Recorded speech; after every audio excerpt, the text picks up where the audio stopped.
ആൾക്കാരൊക്കെ ഒന്ന് മസിൽ പിടിച്ച് നിൽക്കുന്നുണ്ട്. ഒന്ന് മസിൽ വിട്ടേ, ഒന്നെല്ലാവരും എണീറ്റ്. Very good. ഓക്കെ, ഒന്ന് ഇരിക്കും. കാരണം ഇതൊരു ഫാമിലി ബോണ്ടിങ് ആയിട്ടുള്ളൊരു മൊമെന്റാണ്.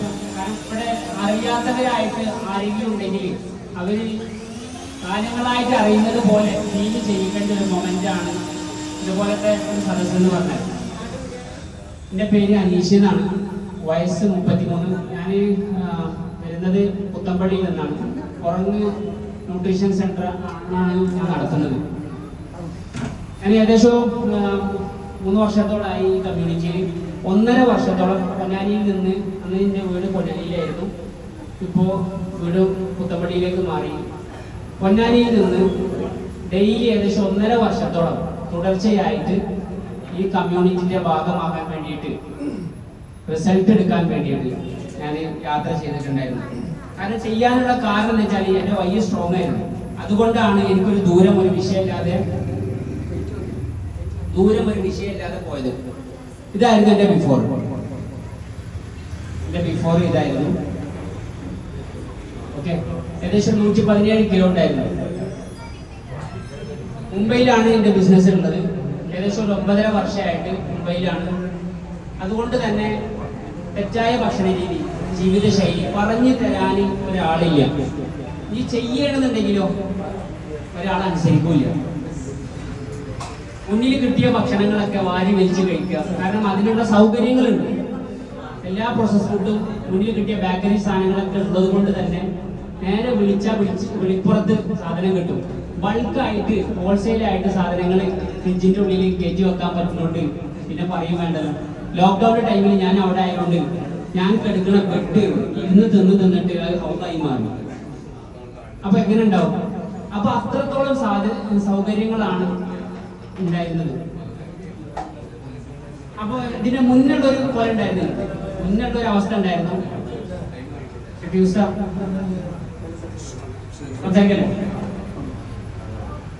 ഇതിന് മുന്നുള്ളൊരു അവസ്ഥ ഉണ്ട്. ഞാനൊരു ഇസ്ലാമിക മത പണ്ഡിതനായിരുന്നു. സ്റ്റില്ലാണ് കേട്ടോ, എല്ലാമില്ല. പക്ഷെ പോലെയൊക്കെ ഒന്ന് മാറിയെന്നുള്ളൂ. വാഫി എന്ന് പറഞ്ഞ കോഴ്സാണ് പഠിച്ചത്. അപ്പൊ ആ സമയത്ത് നേരത്തെ ഷെഫീഖ് ഉസ്താദ് പറഞ്ഞ പോലെ ഓരോരുത്തരും ഓരോ തിരുത്തുണ്ടാവും. അതേപോലെ വാഫി എന്ന് പറഞ്ഞ കോഴ്സാണ് ഞാൻ പഠിച്ചത്. അപ്പൊ ആ സമയത്ത് അതും അവൈലബിലിറ്റിയാണ്, ഭക്ഷണം കഴിക്കാനുള്ള ഒരു അവൈലബിലിറ്റിയാണ്. കാരണം എന്താ വെച്ചാല് നമ്മളെക്കാട്ട് വലിയ അട്ടിപാത്രമായിരിക്കും, അവസരം ഇഷ്ടം പോലെ ഉണ്ട്. വീട്ടിൽ ആരാണോ ചെലവ് കൊടുക്കുന്നത് ആ വീട്ടിൽ പട്ടിണിയാണെങ്കിലും കൊടുക്കുന്ന ഉസ്താദിന് നല്ല സുരക്ഷയായിട്ടായിരിക്കും. ആണോ അല്ലേ? ശരിയല്ലേ? അപ്പൊ അതുകൊണ്ട് തന്നെ ലാസ്റ്റ് ഞാൻ പിന്നെ ജോലി ചെയ്തിരുന്ന സ്ഥലത്ത് നിന്ന് പിന്നെ വീട്ടിൽ നിന്ന് തരാതെ, കാരണം സാധനം ബാക്കിയായിട്ട് പോണില്ല, എല്ലാം കഴിച്ചിട്ടുണ്ട്. പിന്നെ ഹോട്ടലിൽ ഏൽപ്പിക്കാൻ തുടങ്ങി. അത് നല്ല അവസരമായി മാറി. അങ്ങനെ ഒരു പഠന ജീവിതം ഈ രീതിയിലായിരുന്നു ഞാൻ വന്നത്, സ്റ്റാർട്ട് ചെയ്തത്. 5 വർഷം മുന്നേ പിന്നെ കൃത്യമായിട്ട് മനസ്സിലാക്കാതെ ഇത് തടി കുറക്കണ ഒരു ഫുഡാണ്, മരുന്നാണ് എന്നുള്ള രീതിയിൽ മനസ്സിലാക്കിയ ഒരാഴ്ച മാത്രം കൊണ്ടേ ഈ ഫുഡിനെ വേറൊരാൾക്ക് സെയിൽ ചെയ്തു. എന്നാൽ 5 വർഷം കഴിഞ്ഞിട്ട്, അതാണ് നമ്മൾ ഈ കമ്മ്യൂണിറ്റിന്റെ പവറും കോച്ചിന്റെ മഹത്വം നമ്മൾ തിരിച്ചറിയേണ്ടത്. 5 വർഷം കഴിഞ്ഞിട്ട് വീണ്ടും ഒരു ക്ഷണം പോലും ഇല്ലാതെ ഈ സെയിം കോച്ചിന്റെ അടുത്തേക്ക് തന്നെ വരണമെന്നുണ്ടെങ്കിൽ അത് ആ റിസൾട്ടിനോടുള്ള ആഗ്രഹം കൊണ്ടല്ലേ. അതിന് എനിക്ക് വഴിയൊരുക്കി എന്റെ പ്രിയപ്പെട്ട കോച്ച് സിയാദ് സലീമക്ക് ഞാൻ എന്റെ ഹൃദയത്തിന്റെ ഭാഷയാണ് അറിയിച്ചിട്ടുള്ളത്. കാരണം ഫസ്റ്റ് തന്നതും അവർ തന്നെയാണ്, രണ്ടാമതും എനിക്ക് സജസ്റ്റ് ഫുഡ് റെക്കമെൻഡ് ചെയ്തതും അവർ തന്നെയാണ്. പക്ഷെ ഒരിക്കൽ പോലും അവർ എന്നെ ഇത് ചെയ്യ്, ഇങ്ങനെ ആക്ക് എന്ന് പറയില്ല. കാരണം എൻ്റെ ലൈഫ് സ്റ്റൈല്, എൻ്റെ ജീവിതശൈലി, എൻ്റെ കുടുംബ പശ്ചാത്തലം അറിയുന്ന ഒരാൾ നിലക്ക് ഒന്ന് പറഞ്ഞ രണ്ടാമത് പടക്കം പൊട്ടിച്ച പോലെ ആരും സ്വീകരിക്കില്ല. കഴിക്കുക, ചവച്ചരച്ച് കഴിക്കുക എന്നുള്ളത് ഞങ്ങളുടെ ഡിക്ഷണറിയിലില്ല, വിഴുങ്ങുക എന്നാണ് ഞങ്ങളെ പഠിച്ചത്. അപ്പൊ 4 പൊറാട്ട 5 പൊറാട്ട ഒക്കെ തൊട്ടടുത്തുണ്ടെങ്കിൽ ഞാൻ തന്നെ കഴിക്കണം എന്നുള്ള ആഗ്രഹക്കാരനാണ്. മറ്റുള്ള പലഹാരങ്ങൾ ഉണ്ടെങ്കിൽ അത് വേറൊരാൾ തുടരുത്. ഇപ്പോഴും ആ ടെൻഡൻസി ഉള്ള ആളാണ്. പക്ഷേ ഞാനിപ്പോ ഏറ്റവും കൂടുതൽ സ്നേഹിക്കുന്നത് എന്റെ ബോഡിനെയാണ്. അതാണ് മനസ്സിലാക്കുന്നത്. നമ്മൾ ഇവിടെ കഴിക്കാൻ നമുക്ക് ഭക്ഷണങ്ങൾ, പക്ഷെ അതിനെ റീപ്ലേസ് ചെയ്യാൻ വേണ്ടിയിട്ടുള്ള ഒരു ന്യൂട്രീഷൻ ഫുഡാണ് സത്യത്തിൽ നമ്മുടെ ഹെർബാലൈഫ് ന്യൂട്രീഷൻ എന്നുള്ള തിരിച്ചറിവ് എനിക്ക് കമ്മ്യൂണിറ്റി വന്നപ്പോഴാണ് കിട്ടിയത്. ഇത് മുന്നേ ഉണ്ടായിരുന്നില്ല. ഇപ്പോ ഇതിൽ ഒരു ദിവസമായിട്ട് വന്ന ആൾക്കാരുണ്ടാവും, ഒരാഴ്ച ആയിട്ട് വന്ന ആൾക്കാരുണ്ടാവും, വർഷങ്ങളായിട്ടുള്ള ആൾക്കാർ, ഈ 3 കാറ്റഗറിയിലുള്ള ആൾക്കാരുണ്ട്. അപ്പൊ ഞാൻ പറയുന്ന കാര്യങ്ങൾ മനസ്സിലാവുന്നതും ആ രീതിയിലാണ്. എന്നാൽ നിങ്ങൾ നിരന്തരമായിട്ട് കമ്മ്യൂണിറ്റിന്റെ ഭാഗമാകുമ്പോൾ ഇതിനെക്കുറിച്ച് മനസ്സിലാക്കുന്ന സമയത്ത് അറിയാതെ മാറിക്കൊണ്ടിരിക്കും. അതാണല്ലോ യാഥാർത്ഥ്യം. വിശ്വേട്ടൻ തുടക്കത്തിൽ വന്ന ആളാണ്. അല്ല, എന്റെ മാറി. നല്ലൊരു കൈ എടുക്കും വിശ്വേട്ടൻ. ഇപ്പൊ എന്റെ കോച്ച് പറയാണ് ഡ്രസ് കോഡ് തന്നെ മാറി അല്ലേ? ഓക്കെ, നല്ലൊരു കൈ എടുക്കും. നേരത്തെ ഷെഫീഖ് ഉസ്താദ് പറഞ്ഞില്ലേ, ഞാൻ ആദ്യം വേറൊരു സ്വഭാവത്തിലുള്ള ഒരാളായിരുന്നു, പക്ഷെ എന്റെ സ്വഭാവം തന്നെ മാറിയിരുന്നു. ഇതെങ്ങനെ ഒരു ന്യൂട്രീഷൻ ഫുഡ് കഴിച്ചു കഴിഞ്ഞാൽ ഇങ്ങനെ ഒരു മാറ്റം സംഭവിക്കുന്നു? അപ്പൊ ഇത് ഈ ഒരു കാറ്റഗറിയുള്ള ആൾക്കാർക്ക് മനസ്സിലാവണമെന്നുണ്ടെങ്കിൽ ഈ കമ്മ്യൂണിറ്റിയിൽ ഉണ്ടാവണം. ഇപ്പൊ ഞാൻ താത്താനോട് ചോദിക്കുന്നത് ഷാറുഖ് ഖാൻ അറിയാം. ഇപ്പൊ ഷാറുഖ് ഖാന്റെ വീടുണ്ട് മഞ്ഞത്ത്, അവിടെ മെയിൻ്റെനൻസ് പണി നടക്കുന്നുണ്ട്. അവിടെ ഏത് തരത്തിലുള്ള കല്ല് വെക്കണേ അറിയില്ല. ഇപ്പൊ ഷാറുഖ് ഖാന്റെ ഭാര്യയുടെ പേര് ഗൗരി എന്നാണ്, അവരുടെ അമ്മായിന്റെ പേരെന്താ അറിയില്ല. ഷാറുഖ് ഖാൻ അറിയാലോ അല്ലേ? ഓക്കെ, ഷാറുഖ് ഖാന്റെ മകനാണ് ആര്യൻ ഖാൻ. ആര്യൻ ഖാൻ ഇപ്പൊ എന്താ ചെയ്യണ്ടാവോ അറിയില്ല. അപ്പൊ ഇതുപോലെ നമുക്ക് ഷാറുഖ് ഖാൻ അറിയാലോ. ഷാറുഖ് ഖാൻ എല്ലാവർക്കും അറിയാം, നല്ല സെലിബ്രിറ്റി ആണ്. 99.9 ആൾക്കാർക്ക് ഷാറുഖ് ഖാൻ അറിയാം, 100 ശതമാനം അറിയാം. പക്ഷേ ഷാറുഖ് ഖാൻ ആർക്കറിയാം? ഷാറുഖ് ഖാന്റെ കൂടെയുള്ള ആൾക്കാർക്ക് അറിയാം, ഷാറുഖ് ഖാന്റെ ഒപ്പം നിൽക്കുന്ന ആൾക്കാരെ അറിയാം. ഇപ്പൊ നമ്മള് സമുദ്രം നോക്കിയിട്ട്, കടലിന്റെ തീരത്തുള്ള ആൾക്കാരുണ്ടോ, സമുദ്രം നോക്കിയിട്ട് ഇതിന്റെ അടിയിൽ പവിഴുണ്ട്, മുത്തുണ്ട് എന്ന് പറഞ്ഞു കഴിഞ്ഞാൽ എങ്ങനെ നടക്കുക? അതിന് വേണ്ടിയിട്ട് എത്ര പ്രാക്ടീസ് ചെയ്യണം അല്ലെ? ഓക്സിജൻ സിലിണ്ടർ വെക്കണ്ടേ? വർഷങ്ങളായിട്ട് അതിന് പ്രാക്ടീസ് ചെയ്യണ്ടേ? അതേപോലെ ഈ ഹെർബാലൈഫിന്റെ നിങ്ങൾ ആദ്യം വരുന്ന സമയത്ത് ഏത് മാനസികാവസ്ഥയിലായിരുന്നു വന്നത് എന്നുള്ളത് നിങ്ങൾ നോക്കുക. ഇപ്പൊ എന്താണ് എന്നുള്ളത് തിരിച്ചറിയാം. അപ്പൊ എപ്പോഴാണ് അറിയാം? ഇതിനെ കുറിച്ച് പഠിക്കുമ്പോൾ. 5 വർഷം മുന്നേ ഞാൻ വന്നത് എന്തിനായിരുന്നു? തട്ടി കുറക്കുക, ഇത് അതിനുള്ള മരുന്നാണ്, അതിനുള്ള ഭക്ഷണമാണ് എന്നുള്ള രീതിയിലായിരുന്നു പോയത്. പക്ഷേ എന്റെ ജോലിയും എന്റെ വർക്കും ഈ ന്യൂട്രീഷൻ ഫുഡിന്റെ ഇൻടേക്കും എനിക്ക് ഒക്കാത്തത് കൊണ്ട്, ഇതിനെ സിമിലാരിറ്റി ഇല്ലാത്തത് കൊണ്ട് ഞാൻ എന്ത് ഇടക്കാലത്ത് വെച്ച് നിർത്തിപ്പോയി. രണ്ടാമത് ഞാൻ തിരിച്ചു വന്നു. എന്തിന്? അത് റിസൾട്ട് ഫോക്കസ് ചെയ്തിട്ട്. അപ്പൊ എനിക്ക് ദൂരം പ്രശ്നമായിരുന്ന അല്ലേ? ദൂരം പ്രശ്നമില്ല. എന്റെ വീട്ടുകാരുടെ എതിർപ്പ് എനിക്ക് പ്രശ്നമായിരുന്നില്ല, എന്റെ കുടുംബക്കാരുടെ വിഭവങ്ങൾ എനിക്ക് പ്രശ്നമായിരുന്നില്ല. അപ്പൊ നിങ്ങൾക്ക് തന്നെ ഇഷ്ടം പോലെ ഇതിലേക്ക് വന്ന് വെയിറ്റ് ലോസ് ചെയ്യാൻ തുടങ്ങിയ കല്യാണങ്ങൾ അടുത്ത് കൂടെ പോയില്ലേ? കണ്ടമാനം അല്ലേ? എത്ര മണിങ്ങനെ അടുത്ത് പോകണല്ലേ? പക്ഷെ അതിനൊക്കെ നിങ്ങൾ സാക്രിഫൈസ് ചെയ്യുന്നില്ലേ അല്ലേ?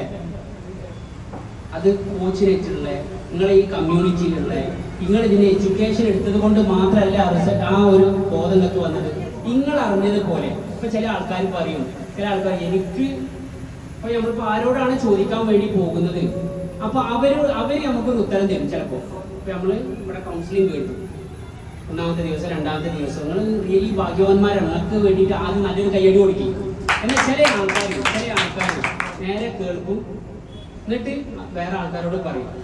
സത്യത്തിൽ നിങ്ങളൊന്ന് ആലോചിച്ച് നോക്കി, നമ്മൾ ആരോടാണ് ചോദിക്കുന്നത്?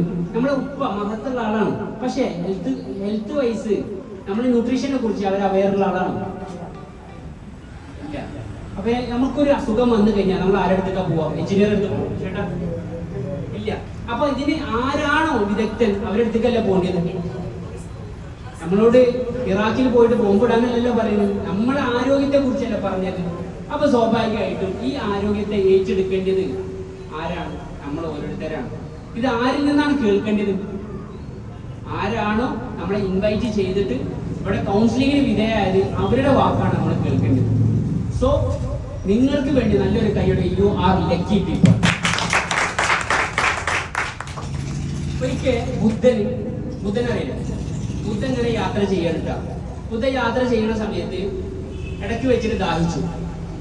അപ്പൊ ഒരു മരത്തിന്റെ അടിയിൽ തണലിന് വേണ്ടി ചെയ്യുന്നു. ഉടനെ തന്റെ ശിഷ്യനോട് പറഞ്ഞു, എനിക്ക് കുറച്ച് വെള്ളം വേണം, ഇത് കൊടുന്നേരുന്നു. അങ്ങനെ ആ ശിഷ്യൻ ഒരു കായലിന്റെ തീരത്തേക്ക് പോയി. അപ്പൊ അവിടെ കുറെ സ്ത്രീകൾ അലക്കുന്ന വെള്ളം കൊടുക്കാൻ പറ്റും ഇല്ല. തൊട്ടടുത്ത് തന്നെ പോയി നോക്കി. അപ്പൊ ഒരു കാളനെ കുളിപ്പിക്കുന്ന ആള്. അപ്പൊ ആ വെള്ളം കാല് ചെടിയായിട്ടുണ്ട്. ആ വെള്ളം കൊടുക്കാൻ പറ്റില്ല. അപ്പൊ ഇത് ഈ വെള്ളം ഞാൻ ഇങ്ങനെ കൊടുക്കുക എന്നുള്ള ശിഷ്യൻ ചിന്തിച്ചപ്പോ നേരെ തിരിച്ചു പോയി. ബുദ്ധൻ ചോദിച്ചു, വെള്ളമില്ല അവിടെ ഫുള്ള് ചളിവെള്ളമാണ്. അപ്പൊ കുറച്ചേരം നമുക്ക് വിശ്രമിക്കാന്ന് പറഞ്ഞു. അങ്ങനെ വിശ്രമിച്ച് ഉണർന്ന സമയത്ത് വീണ്ടും ബുദ്ധൻ പറഞ്ഞു, എനിക്ക് കുറച്ചുകൂടി വെള്ളം വേണം. അപ്പോ നേരെ ശിഷ്യൻ പോയ സമയത്ത് അത്ര നേരം ചെളിയായിട്ടുണ്ടായിരുന്ന വെള്ളം അവിടെ ക്ലിയർ ആയിട്ട് വന്നു.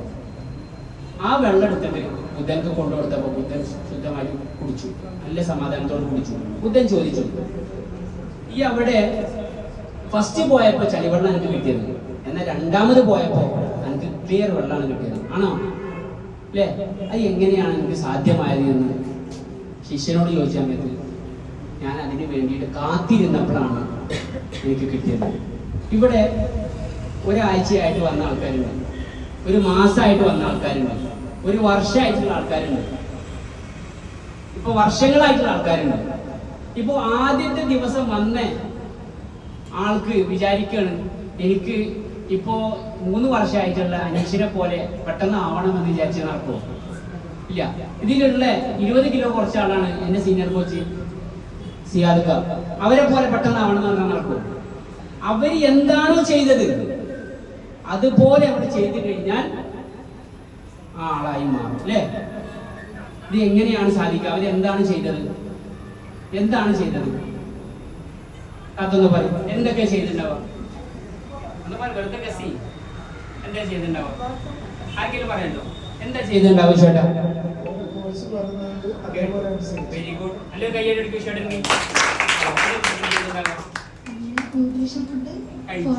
Very good, super. നിയന്ത്രിച്ചു. ഓക്കെ. ഒരാൾക്ക് എന്താ പറയാ? പിന്നെ എന്തെങ്കിലും ചെയ്തിട്ടുണ്ട് ഈ റിസൾട്ട് കിട്ടാൻ വേണ്ടിയിട്ട്? കറക്റ്റ് ഫോളോ അപ്പ് ചെയ്തു. ഓക്കെ. അഡ്വക്കേറ്റ് പറയും. ഇവര് പറയുന്ന എക്സസൈസ്, രാവിലെ ശരീരത്തിന് ആവശ്യമായ എക്സസൈസ് സ്ഥിരമായിട്ട് വന്നു. Very good. അതിലൂടെ ഉണ്ടാകുന്ന നേട്ടങ്ങളാണ് മറ്റുള്ള. ഓക്കെ. കവറിങ്. Very good. നല്ലൊരു കയ്യടി എല്ലാവർക്കും കൊടുത്തു. ഇത്രയേ ഉള്ളൂ. വേറൊരു മാജിക് ഇവിടെ നടക്കുന്നില്ല. ഉണ്ടോ?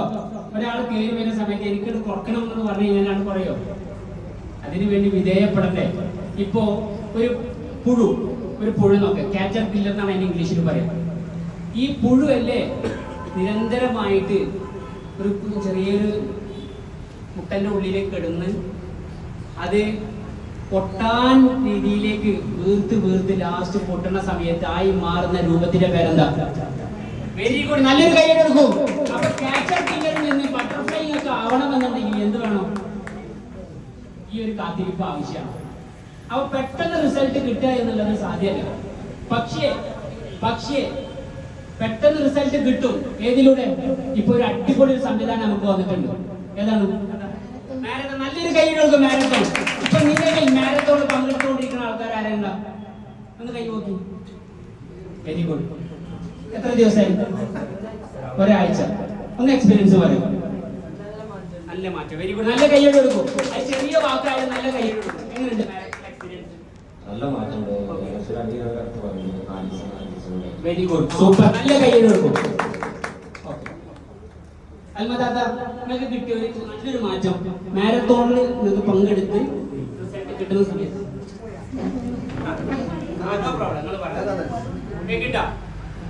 കളിന്റെ കൂടെ അല്ലേ? കാരണം ഞാൻ വൺ സൈഡ് ആയിട്ട് റേഡിയോ പോലെ പറഞ്ഞ എന്താ ഉണ്ടാവാ? ഇങ്ങനെ പറയാൻ എനിക്കറിയാം.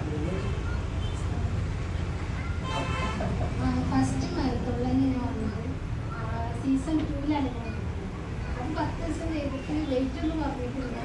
പക്ഷെ തലവേദന, മൈഗ്രേറ്റ് തലവേദന, ഫാനിന്റെ കാറ്റ് പറ്റില്ല, ലൈറ്റ് പറ്റില്ല, മ്യൂസിക് പറ്റില്ല. ആകെ അഷർഫാക്ക് വിളിക്കലോ കുട്ടികളെ വിളിക്കലുണ്ടാവില്ല, എങ്ങോട്ടും പോകില്ല. അങ്ങനെ ഒരു അവസ്ഥയായിരുന്നു. ആ 10 ദിവസം കൊണ്ട് അത് മാറിയിട്ട്. പക്ഷെ ആ 10 ദിവസം ഉണ്ടായിട്ടുള്ള തലവേദന ബേസിനോട് ചോദിച്ചോളം ക്ലൻസിംഗ് പറഞ്ഞിരുന്നു. പിന്നെ 3 ദിവസം കഴിഞ്ഞിട്ടാണ് അടുത്ത മാരത്തോൺ. ഈ 10 ദിവസം ഒരു വെയിറ്റും പറഞ്ഞില്ല. ആ 3 ദിവസം കൊണ്ട് ഞാൻ അടുത്ത മാരത്തോണിൽ പോകുമ്പോൾ 500 ഗ്രാം പറഞ്ഞു. Super, congratulation. നല്ല കൈ കൊടുക്കൂ. നിങ്ങൾ ഉണ്ടാകുന്ന വെക്കുന്ന കണ്ടിട്ട് നിങ്ങൾ വിളിക്കാൻ വേണ്ടി അടി കിട്ടൂട്ടാ. സൂപ്പർ, ഇവര് നല്ല ചങ്കുകളാണ്. എന്തായാലും നിലനിർത്താൻ പാകില്ല. സൂപ്പർ. അപ്പൊ മനസ്സിലായോ? ഇതാണ്. അപ്പോ ഒരാള് സ്റ്റെപ്പ് ചവിട്ടുന്നതും സ്റ്റെപ്പ് ചവിട്ടി ഇങ്ങനെ പോവാണ്, അതേസമയം എസ്കലേറ്ററുമ്പോ നേരെ പോവാണ്. ഏതാ പെട്ടെന്ന്? എസ്കലേറ്റർ അല്ലേ? അതാണ് സത്യത്തിൽ മാരത്തോൺ എന്നുള്ളത്. അപ്പോ ഈ ഒരു സംവിധാനം ഇവിടെ ഇഷ്ടം ഉണ്ട്, ഇവിടെ വെച്ചിട്ടുണ്ട്. അതാണ് നിങ്ങൾക്ക് സാധാരണ മറ്റുള്ള വെയിറ്റ് ലോസിൽ നിന്നോ അല്ലെങ്കിൽ ഡയറ്റ് ഫോർമാറ്റിൽ നിന്നോ വ്യത്യാസമായിട്ട് ഞങ്ങൾ ഇവിടെ ഒരുക്കി തരുന്നത്. ഞങ്ങൾ എന്താണ് ഇവിടെ ചെയ്യുന്നത്? ഒരു ആക്റ്റീവ് ഹെൽത്തി ലൈഫ് സ്റ്റൈൽ നിങ്ങൾക്ക് മെയിൻറ്റെയിൻ ചെയ്യാൻ വേണ്ടിയിട്ട് സൗകര്യം തരുന്നു. അതേപോലെ നിങ്ങളുടെ ജീവിതം ഒരു മെച്ചപ്പെട്ട ജീവിതം ചിട്ടപ്പെടുത്തിയെടുക്കാൻ വേണ്ടി സഹായിക്കും. ഇപ്പൊ നേരത്തെ ഷെഫീഖ് സാർ പറഞ്ഞാൽ നിങ്ങൾ കേട്ടില്ലേ എല്ലാവരും? മൂപ്പര് കഴിക്കാൻ വന്നത് ന്യൂട്രീഷനാണ്, പക്ഷേ മൂപ്പർക്ക് ഉണ്ടായ മാറ്റം സ്വഭാവത്തിലാണ്, ഒരു ആറ്റിറ്റ്യൂഡിലാണ് അല്ലെ? ആറ്റിറ്റ്യൂഡ് മാറ്റം വന്ന സമയത്ത് മൂപ്പര് അറിയാതെ മാറി. അപ്പൊ നമ്മളെന്ന വ്യക്തിയെ തിരിച്ചറിയാനുള്ള ഒരു അവസരം കിട്ടിയത് അല്ലെ? ആരെങ്കിലും സ്വന്തത്തെ അറിഞ്ഞു കഴിഞ്ഞാല്, എന്റെ സാറ്, നമ്മുടെ സീനിയർ കോച്ചായിട്ടുള്ള സാറ് പറയാറുണ്ട്, നമുക്ക് ലോക മഹാത്ഭുതം എത്രയാണ് പറയാൻ പറ്റുമോ? ലോക മഹാത്ഭുതം 7 ലോക മഹാത്ഭുതം ഉണ്ട്. എന്നാണ് സാറ് പറയുന്നത്. ആ മഹാത്ഭുതത്തിനേക്കാളും ഏറ്റവും വലിയ മഹാത്ഭുതം ഏതാണെന്ന് ചോദിച്ചു കഴിഞ്ഞാൽ ഞാൻ ഇത് പറയുമെന്ന് 13 വർഷത്തിന്റെ എക്സ്പീരിയൻസ് ഉള്ള ഒരു വ്യക്തി പറഞ്ഞു. ഏതാണെന്ന് പറയാൻ പറ്റുമോ? Very good. നമ്മുടെ ശരീരത്തെ നമ്മൾ തിരിച്ചറിയാം. നമ്മുടെ ശരീരത്തെ തിരിച്ചറിയാം. പ്രവാചകന്റെ ഒരു വേർഡ്, മൻ അറഫ നഫ്സഹു വഖദ് അറഫ റബ്ബഹു. ആരെങ്കിലും അവന്റെ ശരീരത്തെ തിരിച്ചറിഞ്ഞു കഴിഞ്ഞാൽ അവനെ പടച്ചവനെ അറിഞ്ഞു. ഓരോ സെല്ലുകളും നിമിഷ നേരം കൊണ്ട് മാറുന്നുണ്ട്. ഓരോ ഓർഗൻസും നിമിഷ നേരം കൊണ്ട് മാറുന്നുണ്ട്. നമ്മളെ ശരീരത്തിന്റെ ഉള്ളിലുള്ള എന്തൊക്കെ സെല്ലുകളുണ്ടോ അതൊക്കെ ഒരു നിമിഷ നേരം കൊണ്ട് മാറുന്നുണ്ട്. നമ്മളെ ലിവറിലാവട്ടെ, നമ്മളെ കിഡ്നിയിലാവട്ടെ, ഇതിന്റെയൊക്കെ പ്രോസസ്സുകൾ ഓരോ നിമിഷം കൂടുമ്പോൾ മാറ്റം വരുന്നുണ്ട്. ഇതിനെ തിരിച്ചറിയാൻ പറ്റും. എന്നിട്ട് യഥാർത്ഥത്തിലുള്ള നമ്മുടെ ശില്പിയെ, നമ്മുടെ ശില്പത്തെ നമ്മൾ കണ്ടെത്തണം. ഇപ്പൊ നിങ്ങൾക്ക് ഉള്ളിൽ ഒരു ശില്പമുണ്ട്. ഈ ശില്പം ഉണ്ട് എന്നുള്ള ആൾക്കാർ, ഉറപ്പുള്ള ആൾക്കാർ ആരൊക്കെ കൈ കുടിച്ചേ? എന്റെ ഉള്ളിൽ നല്ലൊരു ശില്പമുണ്ട് അല്ലേ? ഒരു വിശ്വനാഥേട്ടൻ, ഈ വിശ്വനാഥേട്ടല്ല, ഒരു വിശ്വനാഥേട്ടൻ എന്ന് പറഞ്ഞ ആളുണ്ടായിരുന്നു കേട്ടോ. മൂപ്പര് നല്ലൊരു ശില്പിയാണ്. മൂപ്പര് വിചാരിച്ചു ലോകത്ത് ആരും കണ്ടുപിടിക്കാത്ത ഒരു ശില്പത്തെ എനിക്ക് ഉണ്ടാക്കിയെടുക്കണം. അപ്പൊ നാട്ടുകാരൊക്കെ ചെയ്തായിരുന്നു, കളിയാക്കി, എനിക്ക് എങ്ങനെ പറ്റാം, ലോകത്ത് ഇതുവരെ കണ്ടുപിടിക്കാത്തൊരു ശില്പത്തിൽ ഉണ്ടാക്കുക. അങ്ങനെ ആദ്യം എന്താ വേണ്ടി? ഒരു ശില്പത്തെ ഉണ്ടാക്കണമെന്നുണ്ടെങ്കിൽ എന്താ വേണ്ടി? ഒരു കല്ല് വേണം അല്ലേ? ഒരു കല്ല് വേണം. മൂപ്പരെ മനസ്സിലുണ്ട്, പക്ഷെ പുറത്തേക്ക് കാണിക്കണം. വലിയ കല്ല് മൂപ്പര് തെരഞ്ഞെടുക്കുക. തെരഞ്ഞു നടക്കുന്ന ആൾക്കാർ ചോദിക്കണേ, ഇജ് എന്തിനിങ്ങനെ തെരഞ്ഞെടുക്കണേ? ഇത്രയും വലിയ കല്ല് തേടിയിട്ട് എവിടെ വെച്ചിട്ടാ പോവാ? അങ്ങനെ അവസാനം അദ്ദേഹം വലിയൊരു കല്ല് കണ്ടെത്തി. ഇനി ആ കല്ല് കണ്ടെത്തിയിട്ട് മാത്രം കാര്യമില്ല, അത് പണിയെടുക്കണ്ടേ? കൊത്താൻ തുടങ്ങി. കൊത്തി കൊത്തി കൊത്തി വർഷങ്ങൾ കഴിഞ്ഞു. ആൾക്കാർ വീട്ടിൽ ഭക്ഷണമില്ല, പട്ടിണി, ഇതൊക്കെ ആയിട്ട് പോലും മൂപ്പർ ഫോക്കസ് ചെയ്യുന്നത് ഈ കല്ലിനെ ശില്പമാക്കാൻ വേണ്ടിയിട്ടാണ്. അങ്ങനെ കുറെ നാൾ കഴിഞ്ഞിട്ട്, കുറെ വർഷം കഴിഞ്ഞിട്ട് അത് നല്ലൊരു അടിപൊളി ശില്പമായി മാറി. ശില്പമായി മാറിയപ്പോ അതിനെല്ലാവരും ആരാധിക്കാൻ തുടങ്ങി. അപ്പോ കൂട്ടത്തില് ആരാധിക്കുന്നതിന്റെ ഇടയിൽ ഒരാള് അദ്ദേഹത്തോട് വന്ന് ചോദിച്ചു, അല്ലേ വിശ്വനാഥേട്ടാ, നിങ്ങൾ ഇത്രയും വർഷം ഈ ഒരു ശില്പത്തെ മനസ്സിൽ കൊണ്ട് നടന്നു, ശേഷം നിങ്ങൾ കല്ല് കണ്ട സമയത്ത് അതിനെ രൂപമാക്കിയിട്ട് ഞങ്ങൾക്കൊരു ദൈവമാക്കി തന്നിട്ടുണ്ട് അല്ലേ? അങ്ങനെയെങ്കിൽ നിങ്ങൾക്ക് ഈ സമയത്ത് ഒരു മടുപ്പ് അനുഭവപ്പെട്ടില്ലേ? ഒരു മടുപ്പ് അനുഭവപ്പെട്ടില്ലേ എന്ന് ചോദിച്ചു. ഇത് ഈ വിശ്വടനോടാണ് ചോദിച്ചിരുന്നെങ്കിൽ എന്താണ് വിശ്വടൻ പറയാ മറുപടി?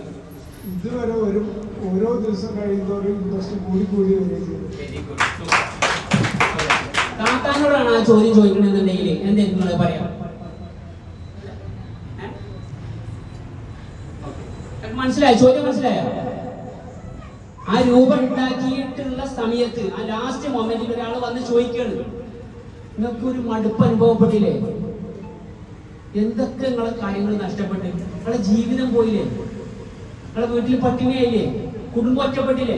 എന്നിട്ട് പോലും നിങ്ങൾ ആ രൂപത്തിന് വേണ്ടിയിട്ട് ഇത്രയും പണിയെടുത്തില്ലേ നിൽക്കുന്ന സമയത്ത് അദ്ദേഹം പറഞ്ഞൊരു കാര്യം എന്താ വെച്ചാല്, ഞാൻ കണ്ടതുപോലെ എൻ്റെ പുറത്തുള്ള ഒരാൾ പോലും എൻ്റെ രൂപം കണ്ടിട്ടില്ല, ആ രൂപം കണ്ടിട്ടില്ല ആ ശില്പത്തിന്റെ. ഞാൻ പുറത്തേക്ക് എടുത്തപ്പോഴല്ലേ ആ ശില്പത്തിന്റെ ഫോട്ടോ എല്ലാവരും കണ്ടത്. അപ്പൊ എൻ്റെ ഉള്ളിൽ ഞാൻ വെച്ചിട്ടുള്ള ആ ശില്പത്തിനെ പുറത്തെടുക്കാനുള്ള ഏറ്റവും വലിയ അർഹൻ ആരാണ്? ഇപ്പൊ നിങ്ങളുടെ ഉള്ളിലുള്ള ശില്പമുണ്ട് അല്ലേ? നിങ്ങൾക്കൊരു യഥാർത്ഥ ഇതല്ലേ നിങ്ങളുടെ രൂപം അല്ലേ? നിങ്ങൾക്കൊരു യഥാർത്ഥത്തിന് രൂപമുണ്ട്. ഇപ്പൊ അനീഷിനുണ്ടല്ലേ ഒരു രൂപം ഉണ്ടായില്ലേ, ഒരു മുന്നത്തെ രൂപം. ഇപ്പൊ ഞാൻ വേറെ രൂപത്തിലേക്ക് മാറിയില്ലേ? ഇനി എനിക്ക് ആ പഴയ രൂപത്തിലേക്ക് പോകാൻ പറ്റുമോ? ഒരു മുള കടലാസായിട്ട് വരുന്നില്ലേ, ആ കടലാസ് വീണ്ടും മുളയായി പോവോ? പാല് തൈരായി പോയി, ഇനി ആ തൈര് പാലാവോ? നിങ്ങൾ ഒരിക്കലും ഇഷ്ടപ്പെടുക. അതിന്റെ പേരാണ് ട്രാൻസ്ഫോർമേഷൻ. ആർക്കാണ് ട്രാൻസ്ഫോർമേഷൻ നടക്കണം? നിങ്ങൾ യഥാർത്ഥത്തിലുള്ള ശില്പം നിങ്ങൾ കണ്ടെത്തണം. നിങ്ങൾ ഒരേ ഒരു കാര്യം ചെയ്യണം, ഒരേ ഒരു കാര്യം. നിങ്ങളെ കോച്ച് എന്താണോ പറയുന്നത് അവരെ പൂർണ്ണമായിട്ട് ഇഷ്ടപ്പെട്ടാലും ശരി ഇഷ്ടപ്പെട്ടാലും ശരി നിങ്ങൾ പിന്തുണയ്ക്കുക. അവർ പറയുന്ന കാര്യങ്ങൾ മുഴുവനായിട്ട് കേൾക്കുക. എങ്കിൽ നിങ്ങൾ ആഗ്രഹിച്ച രീതിയിലുള്ള റിസൾട്ട് കിട്ടും. ആരൊക്കെ റെഡി? ആരൊക്കെ റെഡി? Very good. നല്ലൊരു കയ്യടി നിങ്ങൾക്ക് വേണ്ടിയിട്ട് കൊണ്ടുവരും. സൂപ്പർ. എന്തായാലും എനിക്ക് ഈ അവസരം നൽകിയ എന്റെ പ്രിയപ്പെട്ട ഇഷ്ടപ്പെട്ട കുറച്ച് സമയമുള്ളൂ, അതുകൊണ്ടാണ് ഞാൻ വൈൻഡപ്പ് ചെയ്ത് ഇനി മറ്റൊരു അവസരത്തിൽ സംസാരിക്കാം. എന്തായാലും ഇതൊക്കെ നിരന്തരമായിട്ട് ഈ കമ്മ്യൂണിറ്റിന്റെ പവർ നിങ്ങൾ തിരിച്ചറിയാം. ഈ കമ്മ്യൂണിറ്റിയുടെ പവർ തിരിച്ചറിയാം. ഇപ്പോ മുസ്ലിങ്ങളാണെന്നുണ്ടെങ്കിൽ ഓരോരുത്തർക്കും ഓരോ നിയമാവലികൾ ഉണ്ടാവും. ഇപ്പൊ മുസ്ലിങ്ങളാണെന്നുണ്ടെങ്കിൽ അവർക്ക് നിയമാവലി 5 കാര്യമാണ് ഇസ്ലാം കാര്യമായിട്ട് പറയുന്നത്. അതേപോലെ നമ്മുടെ ഈ ഹെർബാലൈഫിന്റെ കമ്മ്യൂണിറ്റിയിലേക്ക് വന്നു കഴിഞ്ഞാൽ 5 കാര്യങ്ങൾ നിങ്ങൾ ഇഷ്ടപ്പെടുന്ന ആളായി മാറണം. ഈ 5 കാര്യങ്ങളിൽ നിങ്ങൾ എത്ര ശതമാനം മുന്നോക്കം കൊടുക്കുമോ, എത്ര ശതമാനം നിങ്ങൾ കൊടുക്കുമോ, അതിനനുസരിച്ച് ഞങ്ങൾ റിസൾട്ട്. നിങ്ങൾക്ക് എന്തെങ്കിലും കുറവുണ്ടെങ്കിൽ നിങ്ങൾ നോക്കിയാൽ മതി. ഈ 5 കാര്യങ്ങൾ ഏതെങ്കിലും ഒന്ന് കുറവായിരിക്കും. അത് നേരത്തെ എല്ലാവരും പറഞ്ഞു. എന്താണ് റിസൾട്ടിന് വേണ്ടിയെന്ന് ചോദിച്ച സമയത്ത് പറഞ്ഞില്ലേ? ഞാൻ പറയട്ടെ 5 കാര്യം. നമ്പർ 1, നിങ്ങൾ പ്രൊഡക്റ്റിന് ഇഷ്ടപ്പെടുക നന്നായിട്ട്. ന്യൂട്രീഷൻ ഫുഡിന് നിങ്ങൾ നന്നായിട്ട് ഇഷ്ടപ്പെടുക. ഓക്കെ. നമ്പർ 2, കോച്ച് പറയും ചിലപ്പോ, പക്ഷെ നിങ്ങൾ ചെയ്യുന്നത് വേറെ. അത് എങ്ങനെ മനസ്സിലാവുക? അത് എങ്ങനെ മനസ്സിലാവുക? നിങ്ങൾ ഫുഡിന്റെ ഫോട്ടോ അയക്കണ സമയത്ത് അല്ലേ, നിങ്ങൾ വെള്ളം കുടിച്ചതിന്റെ അളവ് പറയുന്ന സമയത്ത്, നിങ്ങളെ ഓരോ 3 ദിവസം കൂടുമ്പോൾ നിങ്ങളെ ചെക്ക് ചെയ്തിട്ട് പറയുന്ന സമയത്ത്, ഇനി ചെയ്യാത്ത ആൾക്കാരുണ്ട്, വിളിച്ചു കഴിഞ്ഞാൽ എടുക്കാത്ത ആൾക്കാരുണ്ട്. എന്തിനാണ് ഇപ്പൊ ഫോട്ടോ ഉള്ളതെന്ന് ചോദിക്കുന്ന ആൾക്കാരുണ്ട്. ഞാനൊക്കെ ഫോട്ടോ ഇട്ടിട്ടില്ല കോച്ചിനെ വെറുപ്പിച്ചിട്ടുണ്ട്. അതിന് ഒരു വെറുപ്പം നമ്മളെ തന്നെ ലോക്കാക്കാൻ വേണ്ടിയിട്ടുള്ള ഒരു ശ്രമമാണ് സത്യത്തിൽ. കോച്ച് നോക്കൂലേ എന്ന് നമ്മൾ നോക്കേണ്ട ആവശ്യമില്ല. നമുക്കൊരു തിരിച്ചറിവ് കിട്ടും. കാരണം രാവിലെ മുതൽ രാത്രി വരെ നമ്മൾ ഇട്ട് കഴിഞ്ഞാൽ നമ്മുടെ താഴത്ത് കൂടെ നോക്കുമ്പോൾ നമ്മൾ നോക്കുകയാണെന്നുണ്ടെങ്കിൽ ഇന്ന് എന്ത് കാര്യങ്ങൾ കഴിച്ചു നമുക്ക് അറിയാൻ പറ്റുമില്ലേ? നമ്മളെ കലോറി നമുക്ക് മാനേജ് ചെയ്യാൻ പറ്റുമില്ലേ? ഞാൻ പറഞ്ഞു നമ്മളെ ഫോളോ അപ്പ് ഫോട്ടോ സഹിതം. 3-ാമത്തേത് നമ്മൾ ക്ലബിനെ ഇഷ്ടപ്പെടുക. ക്ലബിനെ ഇഷ്ടപ്പെടുക. ഇതിൽ ക്ലബ് ലവർ എന്ന് പറയുന്ന ആൾക്കാരുണ്ടെങ്കിൽ കൈമതിച്ച്. ക്ലബ് ഉള്ളതുകൊണ്ടാണ് ഞാൻ വ്യാപാരികൾ നിൽക്കണേന്ന്. കണ്ട, ഈ ഒരു കമ്മ്യൂണിറ്റി ഇഷ്ടപ്പെടുന്നതിന്റെ ക്ലബ് കൊണ്ടാണ്. 3 കാര്യം പറഞ്ഞു. 4-ാമത്തേത് അതിലുള്ള ആൾക്കാരെ ഇഷ്ടപ്പെടുക. അതിലുള്ള ആൾക്കാർ, നിറമില്ലാത്ത ആൾക്കാരുണ്ടാവും, നിറമുള്ള ആൾക്കാരുണ്ടാവും, തടിച്ചവരുണ്ടാവും, തടിക്കാത്തവരുണ്ടാവും, സമ്പത്തിലുള്ള ആൾക്കാരും സമ്പത്തില്ലാതെ എല്ലാവരും സഹോദരന്മാരായിട്ട് കാണും. ഓക്കെ. അടുത്തത് ഞാൻ പറയട്ടെ, വലിയ പോയിന്റാണ്. എല്ലാവരും മറക്കുന്ന അല്ലെങ്കിൽ തിരിച്ചറിയാതെ പോകുന്ന ഒരു കാര്യമാണ്. 5-ാമത്തെ ഒരു കാര്യം, രാവിലെ നടക്കുന്ന എഡ്യൂക്കേഷൻ സെഷൻ. കോച്ച് പറഞ്ഞു തരുന്ന കാര്യങ്ങൾ നമ്മളെ രീതിയിൽ ചെയ്യുന്ന സമയത്ത് അത് എവിടെ എത്തില്ല. ആരാണോ അറിവുള്ളത് ആ അറിവുള്ള ആൾക്കാണ് മുന്നോട്ട് പോകാൻ പറ്റുള്ളൂ. ഇപ്പൊ ഇവിടെ നിങ്ങൾ ഇരിക്കുന്നുണ്ടെങ്കിൽ ഇത് നിങ്ങൾക്ക് കിട്ടുന്ന ഒരു ഇൻഫർമേഷൻ ആണ്. ഇത് വെച്ചിട്ട് നിങ്ങൾ പ്രവർത്തിക്കുകയാണെങ്കിൽ നിങ്ങൾക്ക് റിസൾട്ട് കിട്ടും. ഇതേപോലെ കോച്ചുമാര് നമ്മളെ രാവിലെ നടക്കുന്ന എഡ്യൂക്കേഷൻ സെഷന് ഇത് നിങ്ങൾ എത്രത്തോളം ഇഷ്ടപ്പെടും. ഈ 5 കാര്യങ്ങളിൽ നിങ്ങൾ ആരൊക്കെ മുൻപന്തിയിൽ നിൽക്കുന്നോ അവർക്ക് ഈ കമ്മ്യൂണിറ്റി എപ്പോഴും ഉണ്ടാവും, നിങ്ങൾക്ക് റിസൾട്ട് എപ്പോഴും ഉണ്ടാവും. അങ്ങനെയുള്ള ആൾക്കാർക്ക് റിസൾട്ട് ഇല്ല എന്ന് പറയുകയാണെന്നുണ്ടെങ്കിൽ ഞാൻ പറഞ്ഞു പോവാം. Thank you very much.